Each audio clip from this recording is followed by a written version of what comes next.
Good night, and with Sports Night, I am Mark Seal. Men's number 6 seed Davian Taylor delivered an upset to number 2 Julian Michael Jackson White last night at the arena to be a surprise men's finalist in the Monarchs of the Court Road Tennis Tournament. Meanwhile, in the women's semis, Kim Holder easily defeated rival Abigail Haynes. CBC's Kamal Haynes reports.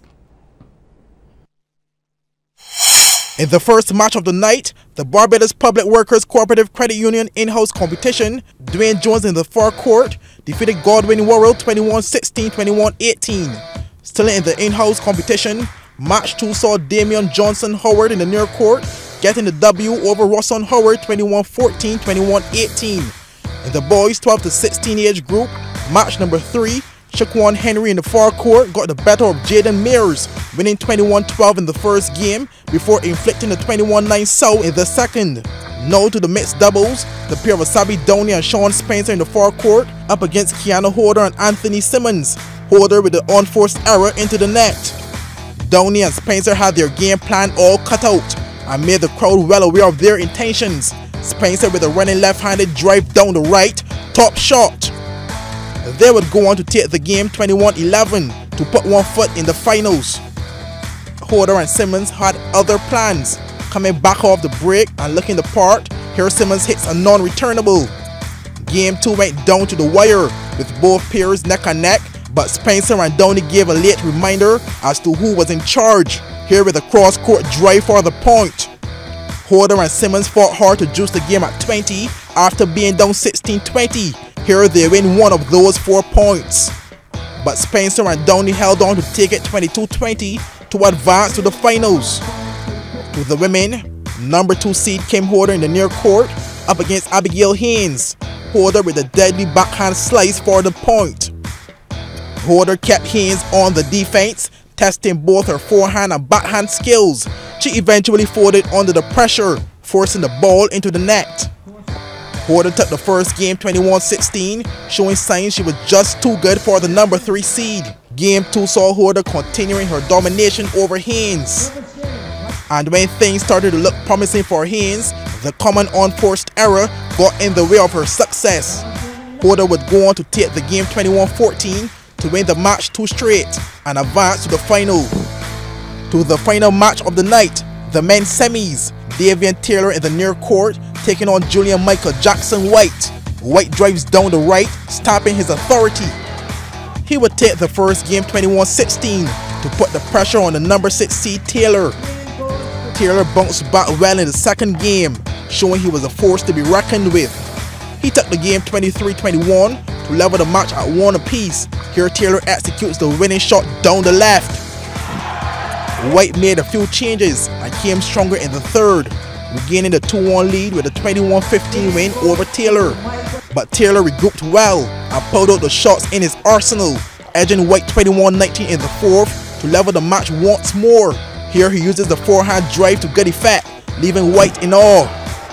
All to play for in game 5, and Taylor carried the momentum from the previous game, coupled with the crowd support, to take him over the line with a 22-20 win over the number 2 seed White, securing a place in the final with a 3-2 match victory.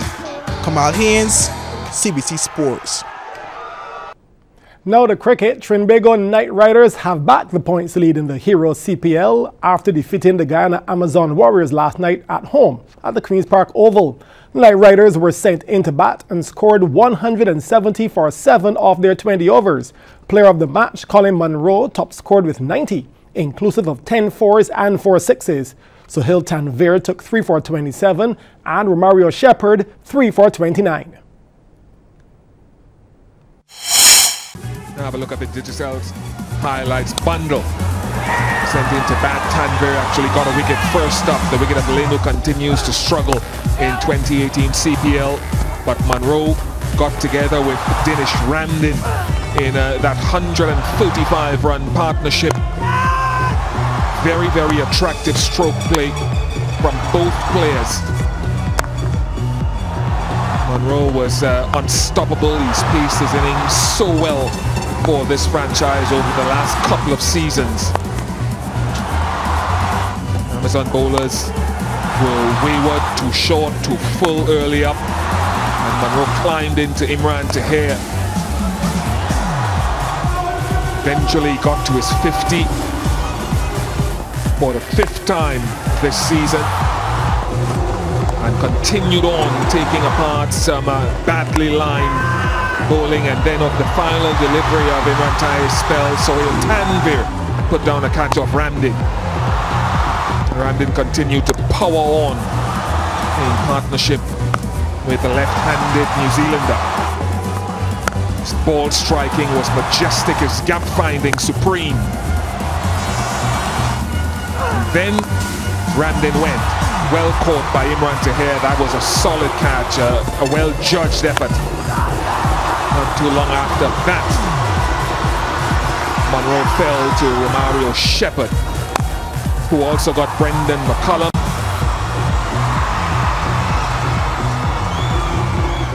There was a 6 from the mighty batter Darren Bravo off the bowling of Riyad Emrit before he dragged on to give Shepherd his 3rd wicket.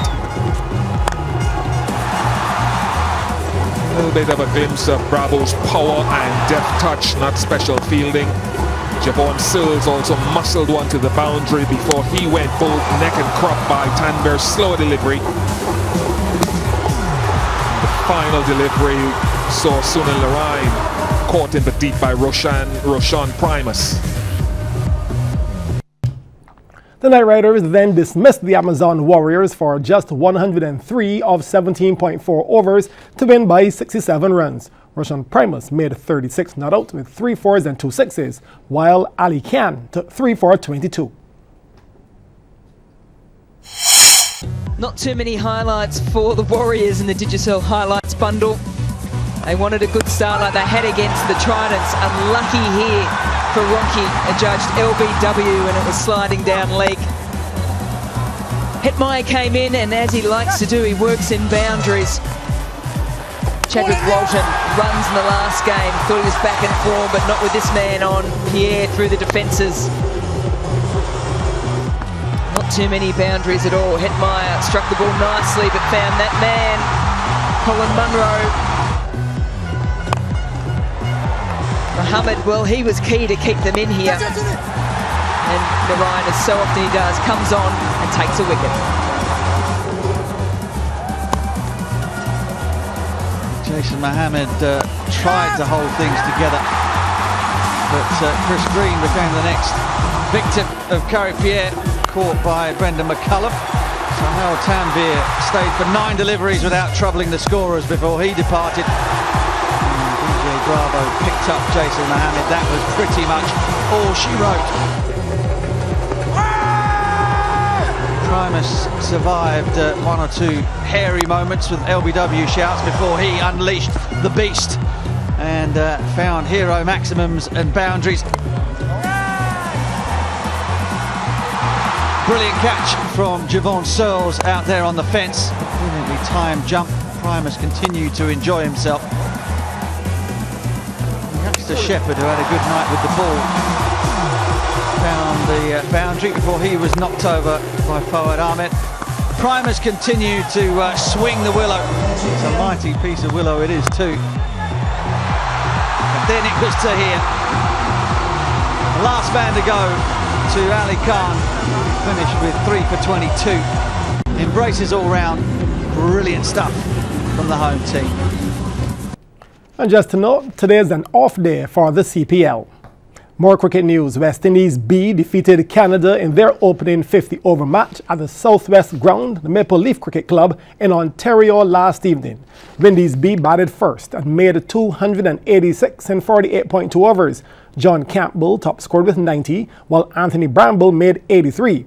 The Windies B then dismissed Canada for 209 in 43.4 overs to win by 77 runs. Navneet Dhaliwal top scored with 50, while Shaman Lewis took 4 for 34 and Justin Graves 3 for 37. Now the second and final 50-over game is scheduled for tomorrow, starting at 11 a.m. Back to road tennis, where both the men's and women's #1 seeds will be in with a chance of lifting the 2018 Monarchs of the Court road tennis titles as they advance out of the semis. Mark Venom Griffith was almost taken the distance by Curtis Jones before he won in 4, while Sheldine Waldron, she triumphed over rival Rachel Smith in 2 straight sets. CBC's Anna-Marie Burke reports. The women's semi-final was nothing short of drama as Rachel Smith in the orange took on #1 seed Sheldon Waldron. Waldron had already stamped her authority on the matchup, taking the first game at 21-14, and this is the first rally of the second. Smith goes long but is called out as Waldron gets the point despite the appeal. Waldron with the serve and picked up by Smith, who returns well. While the second go at it, she couldn't get height or much power behind it, and it's into the net. Waldron gets the point. Both ladies were pushing hard, and a mistake by Smith on this rally, the ball was called out, pulling things level at 12-all.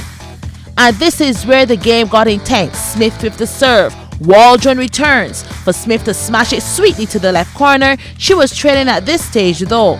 Smith serves and Waldron picks it up. Smith going for the kill, but Waldron keeps things in play, but on the return goes too hard. The point to Smith, who is now down by 17-18. Waldron now gets the play going and Smith will be hoping to pull things back, but an unforced error and Waldron now is set in prime position at game and match point. Waldron serving now for place in that big final. Smith returns and the rally builds, but the umpire calls out to Smith. Both players unaware continued the play, and Smith was clearly not pleased as she challenged the referee and is totally disgusted at the decision. Quite an anticlimactic end to this duel. The referee explaining the call to the ladies as the decision remains. The #1 seed Waldron is finals bound, taking that last game at 21-17. The men's #1 Mark Venom Griffith in orange was also fighting for that crucial spot to defend his title, but making him work for it was Curtis Jones. Jones staked claim to the first set 26-24, and Venom then stormed back to take the next two at 21-11, 23-21. So this is that crucial fourth set. Needless to say, the rallies were long, and Venom as usual employed his tactic of wearing down his opponent to capitalize on the unforced errors. Jones into the net. These two could go at it. Jones responding to everything coming his way. Griffith the same. I thought Jones had it with the smash, but no, Griffith returns. And whether with pace or a little slower, the rallies left you on the edge of your seat. Until Griffith was given a dose of his medicine, Jones gets the point. But Griffith was resilient, holding on for the 21-8 final game win. He will be defending his title. Anne-Marie Burt, CBC Sports. Thanks, Anne-Marie. And also through to the final in their category is the mixed doubles pair of Emar Edwards and Shireen Ward, who beat Madeline Blunt and Gregory Gill at 13 and 18.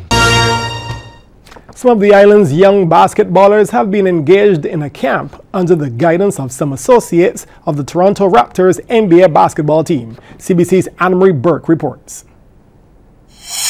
For the second year running, the Next Generation Basketball Academy has teamed up with some international basketball players in a special one-week camp. The 36 participants, ages 6 to 16, have not only been gaining on-court physical training, but have been engaged in interactive sessions to gain the off-court support as well. The visit is facilitated by the True Champs Basketball Youth Organization out of Toronto, Canada, and founder Josh Cardoza says it's all about developing the sport across the world. We wanted to come down and just help the youth of Barbados better their skills, develop the sport, and we even brought the scout that's talking behind me right now, Mr. Alessandro Miranda, who works with the Dallas Mavericks, to kind of share with these guys what talent scouts actually look for and how they can better their game and the opportunities that are available to them outside of just the island itself. And as he's talking about work ethic right now, I think that's kind of what we're sharing with them and what we try to put into our drills and the practices. So this fusion between Next Generation and True Champs and the other brands that we've brought out here as well is something that we hope to continue and just watch the growth as they continue to improve. Cardoza and his team have also been working with some of the island's junior national players. And while he is impressed with the talent shown, there is a concern that there are not enough programs for the smaller children. I think there's a lot of good raw talent here in Barbados. They're athletic, they have the ability, they listen, they have the intellect behind it, so those are all great components. In comparison to Canada and the US, what I feel like is that they start earlier. So like anything else that you do, no matter what it might be, when you start earlier from a younger age, I think you develop faster, you develop the skills a little easier. So that's what we're here to support Next Generation in doing, is starting younger. And I think as I'm seeing some of these young guys and girls coming out, I think that's the biggest difference in how they're going to continue to catch up and close that gap between a lot of these other countries with the camps that we see overseas. Next Generation founder and coach Zaire Matara believes that by exposing the children to such training camps helps in the overall development of the sport, something he has seen reflected in the increase in participation at the junior level across the island. I think it's really growing because I think we can see it in the Summer Jam tournaments that the BAB are hosting. We got improvement in teams, and then the school league we also got improvement in the quality I see from a lot of teams, and a lot of players that are coming through our program. We're already seeing them now excelling in the schools basketball. So the interest is there because in our younger age group we have like 12 or 13 kids who are right now under 9 years old, and that is the main thing of our program is to try to get the players from playing from earlier, and that is pretty much working because some of the kids who are like 8 or 9, they've been playing now for over a year, and you can actually see the improvement from those guys. The Next Gen camp finished this week. Thanks, Anne-Marie, and here's what's going on tomorrow, September 7th. The CPL resumes tomorrow in TNT with the Trident's final game. That's against the Knight Riders at Queen's Park Oval. Start time, 8 p.m. It'll be live on TV8. Now, tomorrow's Sports Night will be aired during the evening news to accommodate that live airing of the CPL match. Until then, I'm Mark Seal. Have a good night.